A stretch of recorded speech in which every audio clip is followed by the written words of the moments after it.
This weekend had everything: thrilling wins, controversial calls, tactical masterclasses, and plenty of flops. Buckle up, Habibi gang, because we're going deep into the Premier League drama.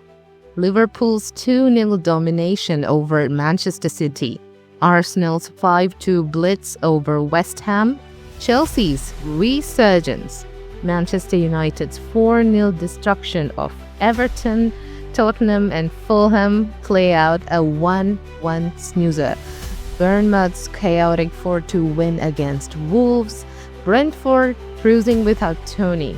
Are they the dark horses? Newcastle's offensive woes continue, goal droughts and injury concerns. Nottingham Forest's scrappy 1-0 win. Brighton's stumble against the bottom dwellers, Saints of Southampton. And yes, I'm gonna say it, Arsenal are going to win the league this season. There, I said it. Come for me in the comments, but let me tell you why. Before that, we're starting with the juggernauts, Liverpool and Manchester City. You know the stakes. And this weekend, Liverpool came out on top again. A 2-0 victory, a clinical display at Anfield, and Pep Guardiola looking more stressed than a student during finals week. Liverpool's 9 points clear at the top of the table, and I'll say it again, they are City's biggest headache this season. Forget Arsenal for a second. Liverpool are the only team that knows how to unpick City's lock, and they did it with swagger. The defense was solid, the midfield relentless, and Salah was ruthless. His opening goal was pure class taking on 3 defenders like they were training cones and slotting it in. And let's not sleep on Gakpo, who is quietly stepping into his own. Klopp's heir, Arne Slot, has Liverpool humming again.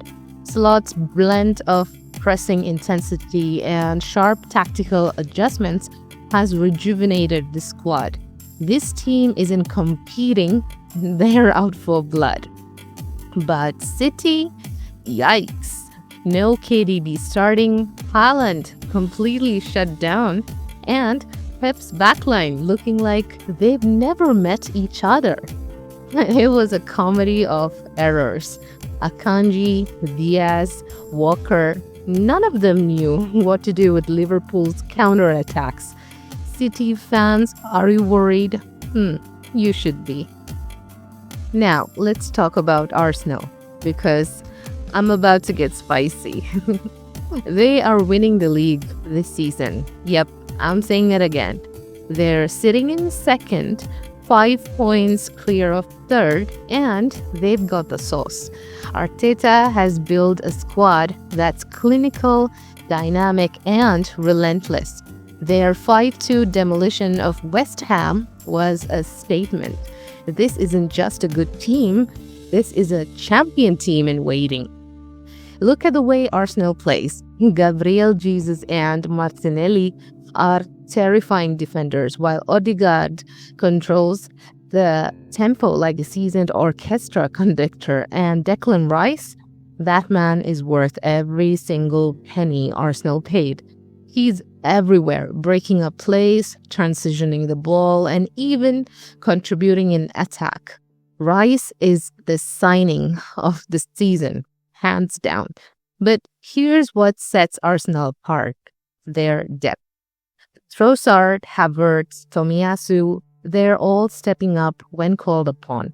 Compare that to City, who were crumbling without KDB, or Liverpool, who were still figuring out their midfield rotation, by the way. Arsenal have options. They've learned from last year's heartbreak, and they're coming back stronger. West Ham, on the other hand, looked lost. David Moyes might need to go back to basics, because whatever they are doing right now ain't working. Paqueta can't carry this team alone, and their defense is leaking like a broken faucet. Chelsea fans, rejoice. Your team actually looks like a team.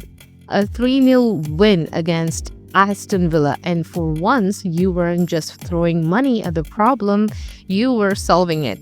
Enzo Fernandez was unplayable, pulling the strings in midfield like a prime Cesc Fabregas, and Nicholas Jackson, well, he's finally showing signs of being the striker Chelsea needs. Pochettino deserves credit here. He's found a system that works, and his players are buying into it. But let's not get ahead of ourselves. One good game doesn't erase a season of mediocrity. Chelsea needs consistency, and until they show it, I'm holding my applause. Man United's redemption arc. 4-0 against Everton. Let me say that again, 4-0. Erik ten Hag finally found a formula that works. Marcus Rashford was lethal, Amad Diallo looked like a star, and even Bruno Fernandes stopped yelling at everyone long enough to have a great game. But let's not pretend Everton showed up. This was a Daichi team in the name. Zero grit, zero fight, and zero clue. If Everton keep this up, they're going straight out of the championship. United, though, are a tricky one. They have the talent, but do they have the mentality? Rashford can't carry this team forever, and their defense still looks shaky against quality opponents. Let's see how they fare when the big boys come knocking. Well, the Spurs started the season so well, but the wheels are coming off. A 1-1 draw with Fulham is not the result of a title contender. Ange Postecoglou is struggling to adapt without Maddison and Son firing on all cylinders. Their midfield is disjointed and their defense is a liability. If Spurs don't fix this soon, they'll be out of the top 4 race faster than you can say bottle job. Bournemouth's madness. Wow, 3 penalties, 1 chaotic game. Their 4-2 win over Wolves was the most entertaining match of the weekend. Justin Kluivert's hat-trick of penalties was iconic, but Wolves were their own worst enemies. Poor defending, rash challenges. It was a mess, but hey, we love chaos football, and Bournemouth delivered. Brighton, drawing against bottom-dwelling Southampton? Are you serious? This is not the form of a team aiming for Europe. Meanwhile, Newcastle's scoring drought continues. Injuries are piling up and their confidence is shot. They've got Liverpool midweek, and let's be real, it's not looking good. Well, final thoughts. Who wins? Who loses? All right, here's where I stand. Title prediction. Arsenal. They've got the depth, the mentality, and the momentum. Top 4.